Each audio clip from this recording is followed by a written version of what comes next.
The other day I talked to you about the importance of dedication in Sahaja Yoga and the devotion that one should have. Actually, when we are close to the mountain, we can't see much of it.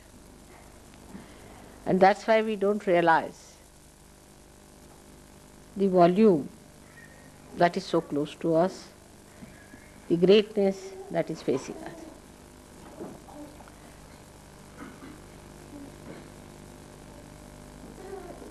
This is one of the illusions that works out for people who do not realize it mentally, what they are in for. Where are they? What have they found? What is self-realization? What is its magnitude? How far they have to go? Why are they chosen? What is their purpose of life? How far they have come up? How far they can understand? All these things are beyond the grasp, and one gets stunned. One doesn't know what has happened to him when he got realization actually. That's why to understand this, is only possible if you can understand how to dedicate, how to devote yourself.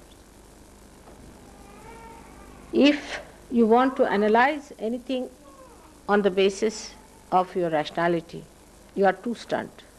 It's beyond you. It's fantastic. It is too much. It's really beyond. Now think of it, you have got realization. Can you believe it? That you can in your lifetime. If somebody had told you this, you would never have believed it. That how can you get your realization in this earth? Of course you are seeking, because people were saying you have to seek, also you felt you have to seek. But you never thought that this will materialize like this, that you will get your realization. Then after getting realization, you could not feel what it was. Just if you have dropped into the ocean and you don't know what is the dimension of this ocean. How far you have gone into? What is it? Where are we? What is our purpose? To add up to all the mess, we become thoughtless. So you cannot even find out as to rationally what it is. So the immensity of this experience, the glory of your mother's coming, or the precious gift of your self-realization, nothing can be realized through your understanding. Try to think. What have you got? Can you measure it with your understanding? Can you understand what has happened? No, you cannot. Because rationality cannot give you the dimensions into which you have fallen. The rationality is actually broken up. There is no rationality left now anymore to even communicate as to what you have been seeking and where have you landed. So the only method you have got now, or only way is left to you, for a drop which has become an ocean, is to dissolve more in the ocean, so that you feel the ocean at least, and to communicate with other drops in such a way that you know the whole through all of them.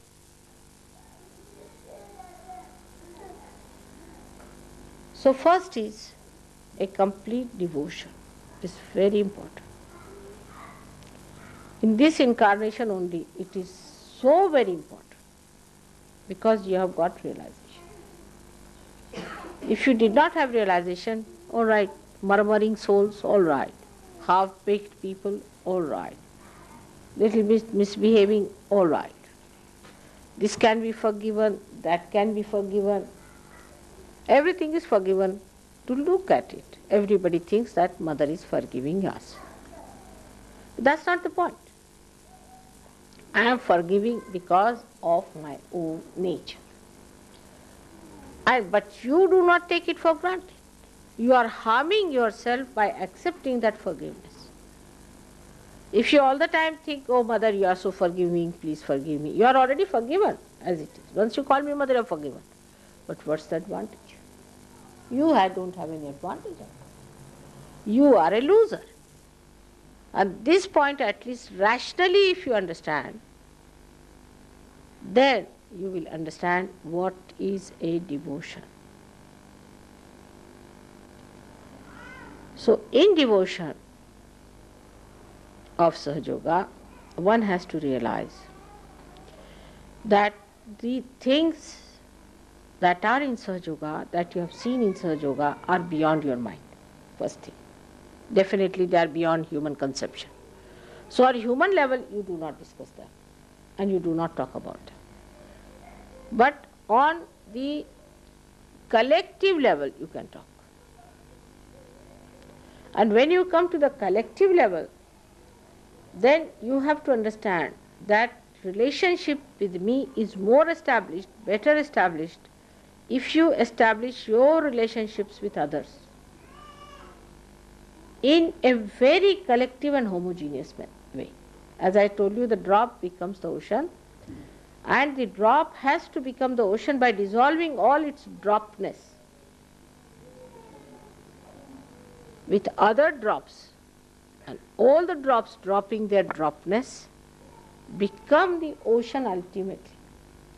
So we'll see that devotion is double-edged.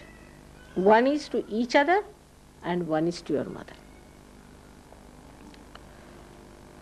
In Sahaja Yoga, whatever I see, you cannot see. This is proved or not to you people? Or you want more proofs? Now it is proved that mother sees much beyond us and whatever she sees happens. So anybody who tries to play tricks with mother is actually playing tricks with himself. Any tricks you try to play with me, or you think that mother is very forgiving, so she will forgive us, is really, you are torturing yourself, it is detrimental to you. Many people are there who will say that it is my left swadhisthana. Some will say I was possessed, there was bhoot. Somebody will blame something else. Whatever you are blaming, actually who is asking you the explanation? It's only you asking yourself. You are not facing yourself. So the devotion to me means actually facing to yourself. You face yourself first of all and see for yourself what are you doing. You are your own enemy. Nobody is your enemy. Your mother is not, definitely. She is not your enemy by any chance. And no bhoots are your enemies in the way, if you do not allow them, they can't be there. No evil person is your enemy because he cannot be effective if you are spiritually equipped. So you are your own enemy is decided. The only way to get rid of that enemy of yours, you have to dedicate. Supposing you say that I have faith in mother or in God. So you are holding on to something, isn't it? And you are discarding something. But this hold has to be very strong. Rationally, if you are at that time when you are sinking, will you rationalize whether I should hold the hand of this person who is saving is correct or not? No, your grip will be very strong. It will be extremely strong, and you will grip it with full force, with full faith that some or other save me. And that kind of a feeling should be within us, that I am a person who is sinking because of myself. And if I am to be saved, I have to be absolutely, completely submerged in Sahaja. Absolutely I have to become one with it. Then only I can be saved. Because at this level where you are realized souls of a higher level, now for a next jump as I was saying to you, is devotion. Anything else has to be secondary under the circumstances. If it is primary and your attention is still on that, then you cannot have this second jump. First jump you have already done, you have got your realization. But from first jump to second jump, you worked hard, you have come to the second jump. In the second jump, you have to face it up. You should not feel disgusted with yourself, not dejected with yourself or nothing, but treat yourself as a separate entity. And dedication is actually turning back to yourself and looking forward towards the divine personality in you. Once there is divine personality in you, there is no problem of devotion. You will just become one with it. You start enjoying it. But this rationality is the worst thing. That plays tricks with you, which deviates you from understanding that whatever life you have led so far has been on a very material, gross life. You came out of it, you have grown out of it, you have come up. Now, to blossom, to become fragrant, you have to give up rationality. That's a binding. Try to avoid rationality. Try to avoid arguments. Try to avoid giving reasons. And even now, I find sometimes Sahajogis give an explanation of psychology. She might be insecure mother. This is typically somewhere read in the book, because of insecurity somebody does that. Actually, now we have seen in Sahaja Yoga that most of the so-called insecure are the most aggressive people. They play tricks with others, spoil their lives, and enjoy it. They are the greatest sadists ever born. We have seen these people. She's insecure, and that's how they play tricks with us. Now, once you understand that you are not to play tricks with yourself, why do you want to play tricks with yourself? You have to be yourself, that's all. We should not be our own enemies, are we? So once you start facing yourself, you will like yourself. You won't feel disgusted, because that what yourself I'm talking about is glorious, is beautiful, is without any kalank on that, is absolutely detached. But first of all, your attention has to accept it, that this detachment is my life. I'm a different personality. Detachment is my nourishment.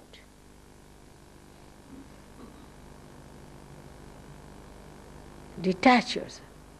One gentleman came to see me in my house. I had a very beautiful lamp, and he liked it. I said, "You have it?"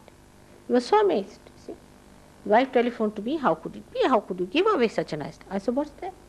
Am I going to carry it with me when I die? Is it going to go with me?" Just see rationally. If he has liked it, better have it. I have so many lamps in the house. If he takes one, what does it matter? She said, "But you see, I asked my husband, will you give this lamp like this if you had to her?" He said, "No, I would not." I would not, he said. He was very honest. He said, "I would not." But still I can't understand why not. So, till the last end we are holding on to something very little there. This even a little bit is holding the sari. You know that. That can hold the whole sari. Even a little bit is attaching to the sari. The sari can be held back. The whole thing you can hold it with one little pin. All these small pins that are there, the hangs up, are to be denied, to be seen, going further. Look at yourself. Oh, that's Mr. Ego. All right, now, let me see. How do you go back? To see all those things. You see, as a play, you should see yourself. And then play tricks with your ego and superego. Actually, they're playing tricks with you. Once you are a master, you play tricks with them. So many times I've said so many things And they are again, then after some time people start talking about it. Within 1 or 2 months after that, it comes as a scientific proof or things like that. You have seen that many a times it has happened. Now when I say something, I am sure about it. What I say, I never say anything but the truth. I know that I am saying only the truth. But I do not go inside and find out whether it is the truth or not. I don't read a book to find out. I don't ask you. I have faith in myself, full faith in myself. Whatever I say is the truth. I know for definite that whatever I say comes out truth. But that's not your case. That's not your case, that whatever you say is the truth. So first you have to establish the state that whatever I say will be the truth. Now how do you do it? The tongue should be such that whatever you say should be the truth. Ultimately it will come out as truth. And that is why the dedication should be there. What dedication? Why should I tell lies?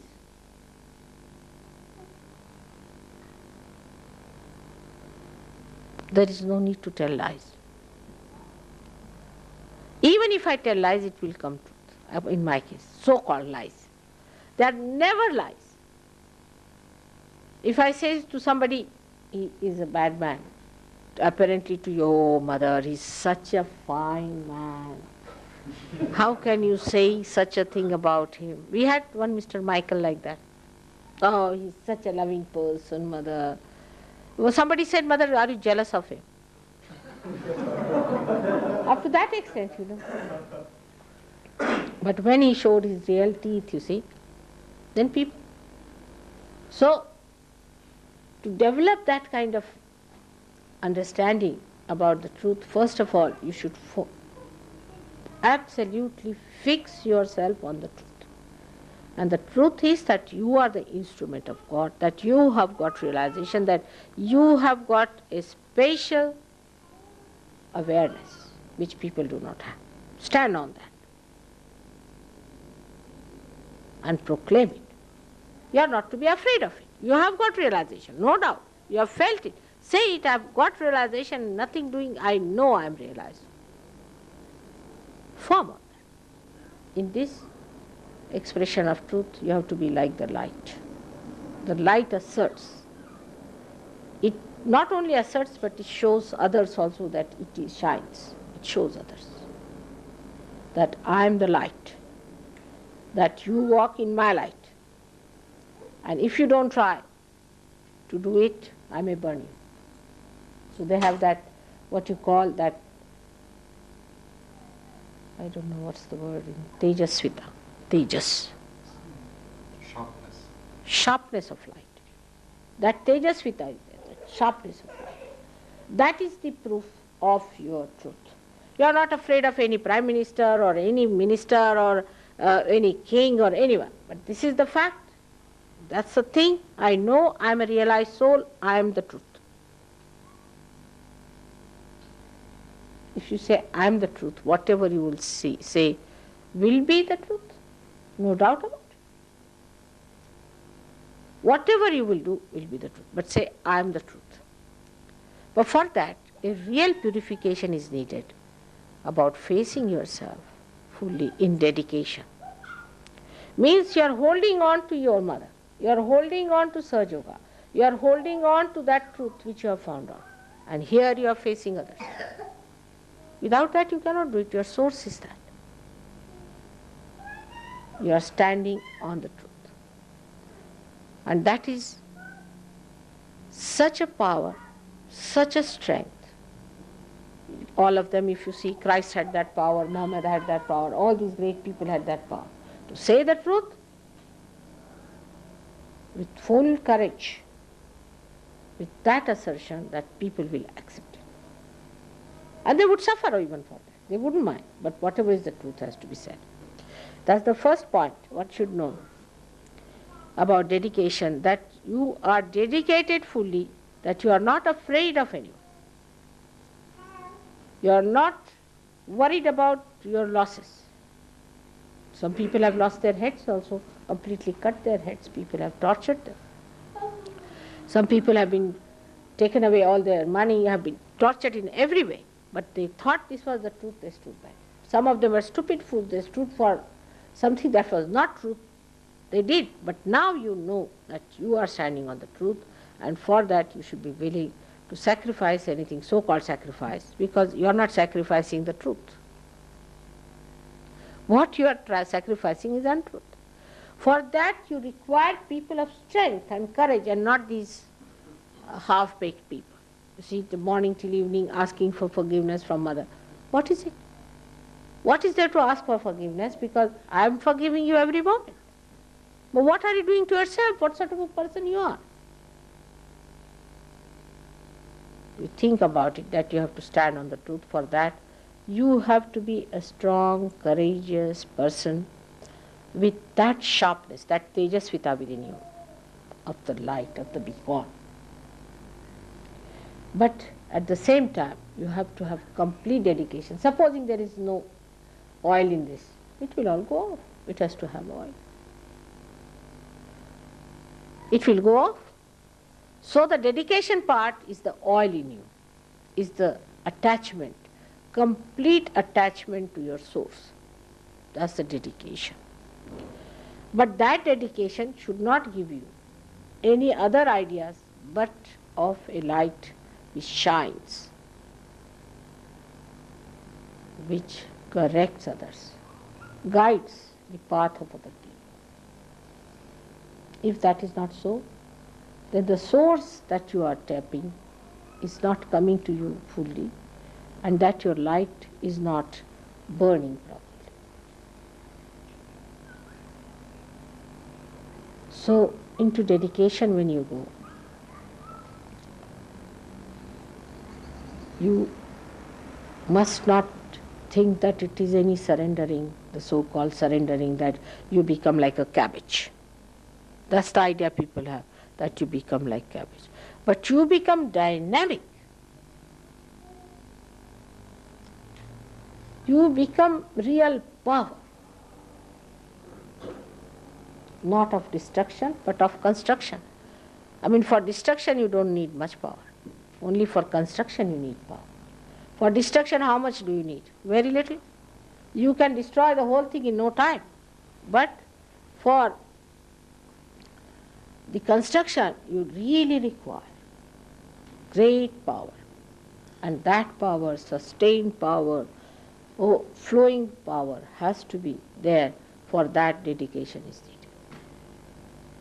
Holding on to your source of power, you have to stand firm, courageously, without any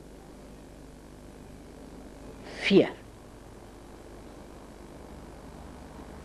That's the truth. That's the truth you have to achieve. That's very important. But this is only one side of the story. That's not sufficient. Just being the truth, the aspect of one side is there. But the other side of it is that when this source comes to you, you become the compassion. The truth and the compassion are one thing. You won't believe, but it is so. Like the wick and the oil combine to form the light. It is the burning of the oil gives you the light. In the same way, the compassion gives you the truth. There's no difference whatsoever. Only the state is different. That you cannot see the light, which is oil, and oil, which is burning. So compassion is the one which is the source as well as your stove. So from the source of compassion,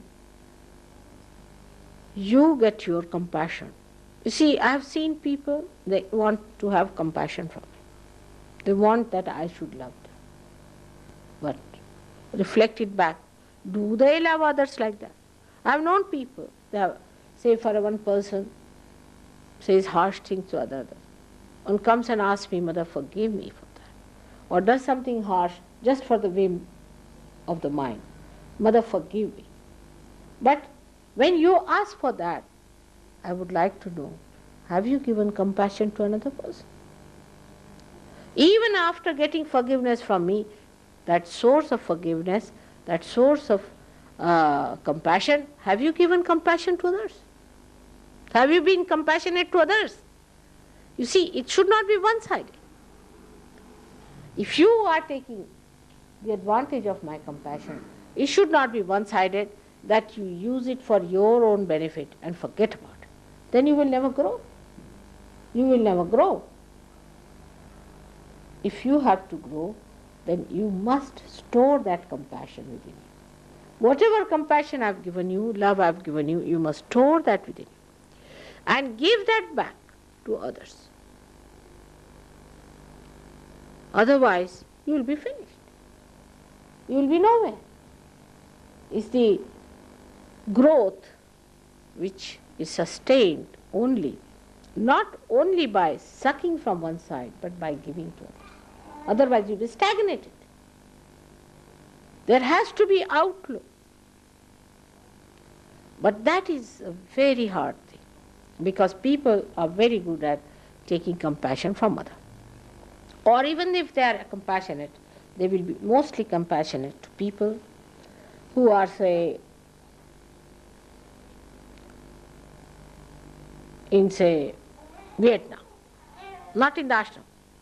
They are more worried about Vietnam people, you know. Oh, mother, we are worried about Vietnam people, we are collecting money for them, we are trying to send money to Vietnam, and here among ashramites, fighting. This is not compassion by any chance. Sahajogis among themselves are a different race, and they are to support each other all the time and look after them. When I find Sahajogis criticizing Sahajogis, I am amazed. I am really amazed. Because you are part and parcel of the same. How can you criticize one eye criticizing another person? I just can't understand. I can criticize, all right. But why should you? Why should you criticize each other? Only thing that you have to do is to love each other. Christ has said it thrice. I must have said it 108 times already. That you have to love each other. That is the only way you are expressing compassion. If I have given you any love any time, you have to have patience with others, love for others. I sometimes try to coax people, and I find that people immediately come out with some sort of a criticism of others or something like that. Now the basic thing is that our compassion, if that is flowing, then only we can get compassion from others. There is no place anymore. I have done too much compassion business. And what I find that now, unless and until you flow it, how am I to give you compassion? I mean, there's no space left now. It's better give it away, empty yourself a little bit, then I can give you more compassion.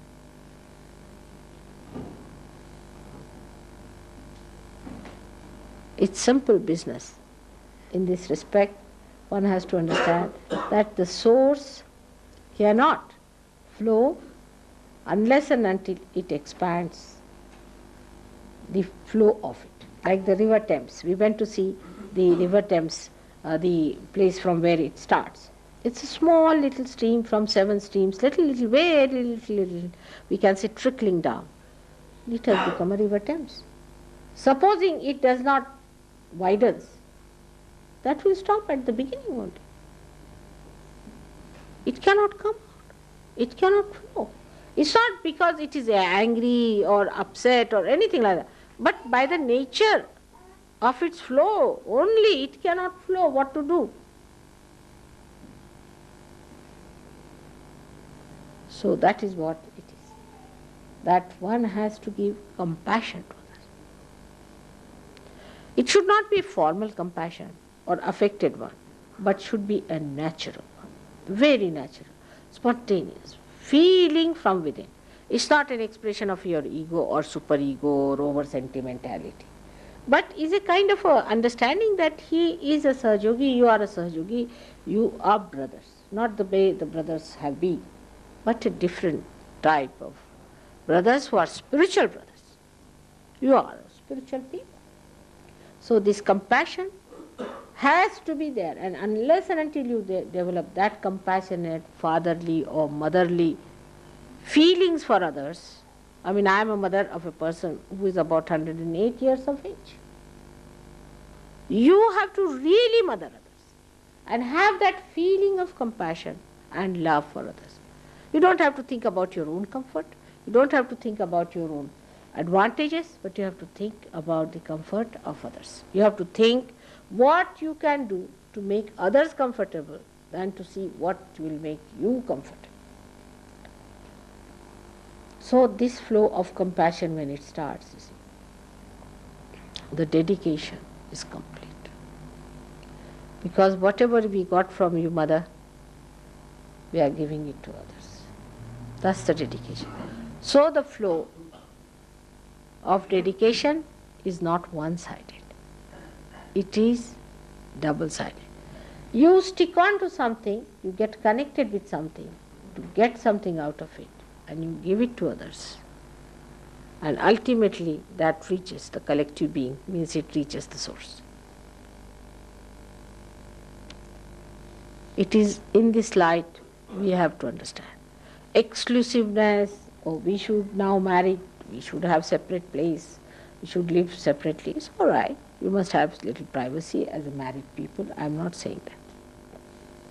But as far as compassion is concerned, as married people, you have to be much more compassionate. But you will only worry about your own children, about your own comfort, about your own husband, about your own wife. In Sahaja Yoga, there is no place for such people. It's all collective. When you bring sweets for your own child, bring for other children in the ashram. You are one family, and all the family has to move with the same waves. I had told you before that we cannot have separate food arrangements, separate this and separate that. And in the same way, we cannot have separate standards of living for different people. We all have to enjoy whatever is enjoyed by all of you. That should be so. And that should be achieved on material level. On emotional level, any marriage which is absurd, which makes everyone unhappy, is useless. But marriages are made to make everyone happy. So before you decide to marry, think that you are not playing tricks. Playing tricks in Sahaja Yoga is very, very dangerous. You are not playing tricks with your marriages. You are not trying to involve somebody else thinking that Mother will forgive you or not. I will forgive, but your assent is difficult. So don't try to play tricks with anything that you have been doing before, but change yourself completely, transform yourself completely. Now you change your attitude towards life, you can, because it is changed already. If you try to be the other person, you cannot be. Now you have become a flower, now you can't become suddenly the leaf. Now you are a flower, and you have to live like a flower. And that's what you have to remember, that compassion is such an outflow, it's such a natural thing for a Sahaja Yogi. It's not natural for anybody else. Other people who talk of compassion or this and that are not at all compassionate. They are doing it for money, they are doing it for position, they are doing for ego satisfaction. But you are having compassion because you have to have it, jolly well. It is flowing, the compassion, because it has to flow. And you are doing compassion because of compassion. There is no other purpose behind it. Only this will give you something that is of permanent nature, of a sthayi nature. I have seen people, as I was telling in the morning, who have gone to an organization, made a beautiful organization out of it, and once they leave, the organization is finished. Because they do not give anything substantial to that organization. And what is to be given is a large heart of compassion. If you do not give that, once you go away from that, the rest of them are again barren. It's not grow. Like if you bring water and plant things and give water to that area, then it becomes very beautiful, and you can say it's a very lush growth. But as soon as that water source is removed, it gets again dried up. But Sahaja Yoga is different. In Sahaja Yoga, you not only grow as a plant, but also as the source of the plant. If this plant is removed from here, put somewhere, it will give water to other plants. Do you know this new dimension that you have within yourself? That once this plant is uprooted from here and taken out, it will not die, not at all. It will grow, but it will make others grow. This is another type of a growth that we have. And it's a very different position we are in. And that's what now I want, that all of you, even if you are uprooted and put into any other place. I've seen when I ask people that you better shift from here to there, they just get frightened. You better go there and do this. They get frightened.